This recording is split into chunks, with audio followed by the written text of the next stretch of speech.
Le voyage aux confins du temps au début du XXe siècle, alors que le monde était en pleine effervescence scientifique et technologique, un projet audacieux prenait forme dans le laboratoire du professeur Octave Renault, un inventeur visionnaire réputé pour ses idées novatrices.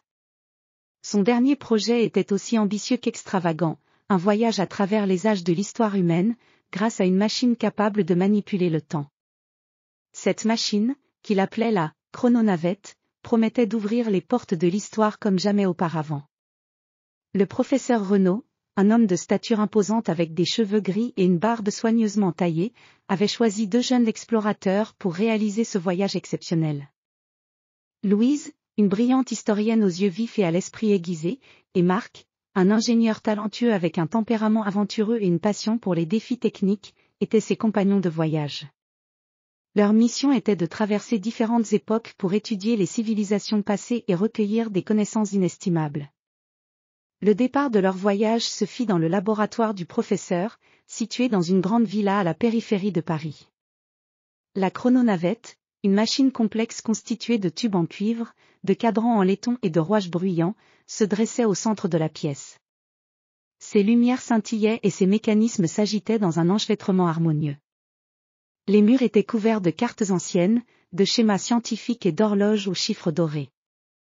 Lorsque le moment fut venu, Louise, Marc et le professeur prirent place à bord de la machine. Le professeur activa les commandes, et la chrononavette se mit à vibrer intensément. Des lumières tourbillonnantes enveloppèrent l'engin, et un sentiment de vertige envahit les voyageurs alors que le temps semblait se déformer autour d'eux. En un éclair, le laboratoire disparut, et ils se retrouvèrent plongés dans une époque lointaine. Le premier arrêt de leur voyage fut dans l'Égypte ancienne, en plein cœur de la construction des pyramides. Les immenses structures de pierre s'élevaient majestueusement sous le soleil brûlant du désert. Les ouvriers, vêtus de simples pagnes et de turbans, s'affairaient autour des blocs de pierre massifs.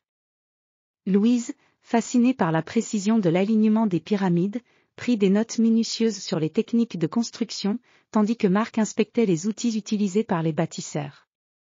Leur prochain arrêt les mena à la Rome antique. Le Colisée, immense et imposant, dominait le paysage urbain.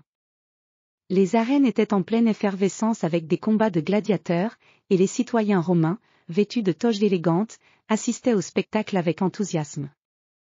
Marc examina les systèmes d'irrigation et d'évacuation sophistiqués utilisés pour maintenir les arènes, tandis que Louise s'imprégna de l'atmosphère vibrante de la Rome impériale.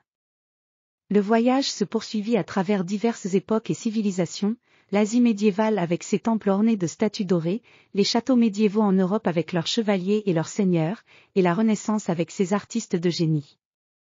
Chaque époque offrit des découvertes fascinantes et des expériences enrichissantes.